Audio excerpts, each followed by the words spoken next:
राजस्थान और प्रदेश को आगे नहीं बढ़ाया जा सकता। इसलिए महिलाओं के स्वास्थ्य पर फोकस किया जा रहा है।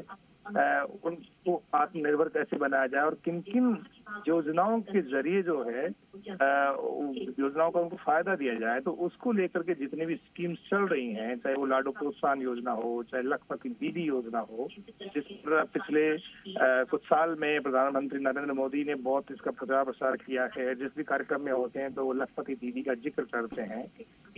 तो वो ये कोशिश है, क्योंकि पीएम नरेंद्र मोदी यही चाहते हैं कि पुरुषों के मुकाबले महिलाओं पर ज्यादा फोकस किया जाना जरूरी है। महिला वोटर जो हैं वो बीजेपी को वोट भी ज्यादा करती हैं, प्रधानमंत्री नरेंद्र मोदी की योजनाओं को भी बहुत ज्यादा पसंद करती हैं, और यही वजह है कि आधी आबादी पर केंद्र की सरकार का और साथ में राजस्थान की सरकार का भी फोकस है। और इसी कड़ी में आज वुमेन एम्पावरमेंट के जो है सम्मेलन आयोजित किए जा रहे हैं।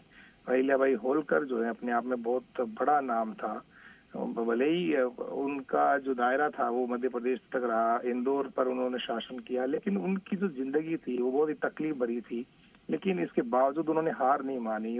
अपने परिवार के कई लोगों को उन्होंने खोया था, लेकिन वो निकल पड़ी थी एक जज्बा लेकर, एक इरादा लेकर महिलाओं को आत्मनिर्भर बनाने की दिशा में। उस दौर में आप याद कीजिएगा, अब देखिएगा कि ये हरी झंडी दिखा करके रवाना किया जा रहा है जो ये जो पुलिस डिपार्टमेंट को जो ये कालिका पेट्रोलिंग यूनिट है, इसके जरिए जो महिला सुरक्षा को समर्पित जो यूनिट्स होती हैं उनको हरी झंडी दिखा करके रवाना किया जा रहा है इस वक्त जेपी नड्डा की ओर से। सार्वजनिक स्थानों और शैक्षणिक संस्थाओं पर महिला और बालिका सुरक्षा को समर्पित तो रहेंगी ये तमाम जो आप बाइक देख रहे हैं, जिनको लेकर के महिला पुलिसकर्मी यहाँ से निकली हैं, ताकि भयमुक्त वातावरण जो है महिलाओं को दिया जा सकता है। महिलाओं की जो सुरक्षा है वो सरकार की प्राथमिकता में हमेशा से रहती आई है, और जहाँ महिलाएं सुरक्षित रहती है वहाँ पर एक सुरक्षित समाज का भी निर्माण होता है। और इसी कड़ी में जो है एक कोशिश की गई है।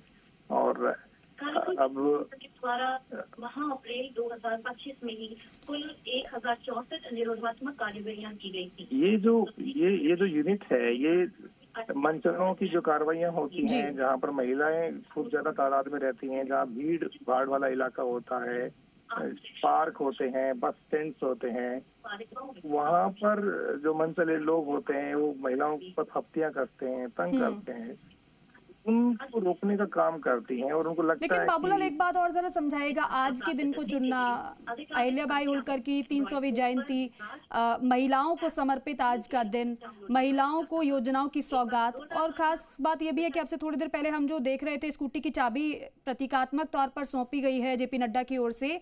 जो छात्राएं हैं स्कूटी पर सवार होकर काफी ज्यादा वो खुश नजर आई हैं। तो जरा आज के दिन को चुनने के पीछे का मकसद और साथ ही साथ कितना बड़ा संदेश और कितना ज्यादा प्रभाव ये महिलाओं पर और खास तौर पर उन छात्राओं पर डालने वाला है जो इस वक्त खुश नजर आ रही हैं योजनाओं से लाभान्वित होकर। जी बिल्कुल, इसलिए जो है अहिल्याबाई होलकर को चुना गया है, क्योंकि उनका जो नाम है वही अपने आप में महिलाओं को जागरूक करने के मकसद से उनका जो संघर्ष है वो महिलाओं को याद दिलाया जा रहा है कि आप किसी भी सूरत में कमजोर नहीं हैं। अपने आप को आप कमजोर ना आंकें, क्योंकि आप उस वर्ग से आती हैं जिसमें अहिल्याबाई होलकर पैदा हुई और उनकी बचपन में शादी हो गई थी। इसके बाद उन्होंने अपने परिवारजनों को खो दिया था। बहुत सारी विपदाएं उन्होंने जीवन में सही थी, इसके बावजूद उन्होंने कभी हार नहीं मानी थी, पीछे मुड़ करके नहीं देखा था। तो उनका जो जीवन था बहुत बड़ा संघर्ष था उसमें।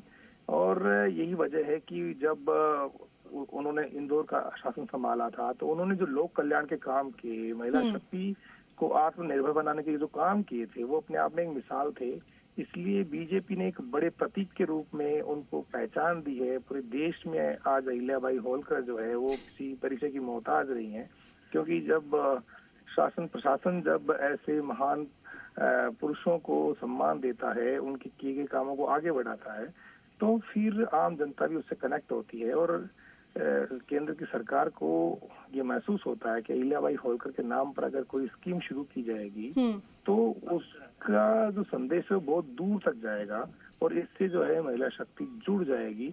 और इसी कड़ी में आज आप देखिएगा कि पिछले 2-4-5 दिन से जो भी खबरें आ रही हैं, जहाँ जहाँ भी कार्यक्रम आयोजित हो रहे हैं, जहाँ जहाँ भी कार्यक्रम को लेकर बैठकें हो रही हैं, तो उससे जो आधी आबादी है उसमें भी एक बहुत ही सकारात्मक संदेश गया है। और इसी संदेश की बदौलत आज एक जो कार्यक्रम जहाँ जहाँ भी देश में आयोजित हो रहे हैं, तो उससे जो महिलाएं हैं वो जुड़ी हैं और उनको लगता है कि हाँ, उनके हक और अधिकार की बात कोई सरकार कर रही है, तो उससे कनेक्ट भी हो रही है। और यही वजह है कि जो स्कीम शुरू की जा रही हैं तो उसका फायदा भी उनको मिलेगा। और आज यहाँ पर जितने भी स्कीम्स हैं, जो जुड़ी हुई महिलाएं हैं जिनको फायदा मिलेगा, तो उनके खाते में जो है सीधे राशि भी ट्रांसफर होगी, डीबीटी किया जाएगा।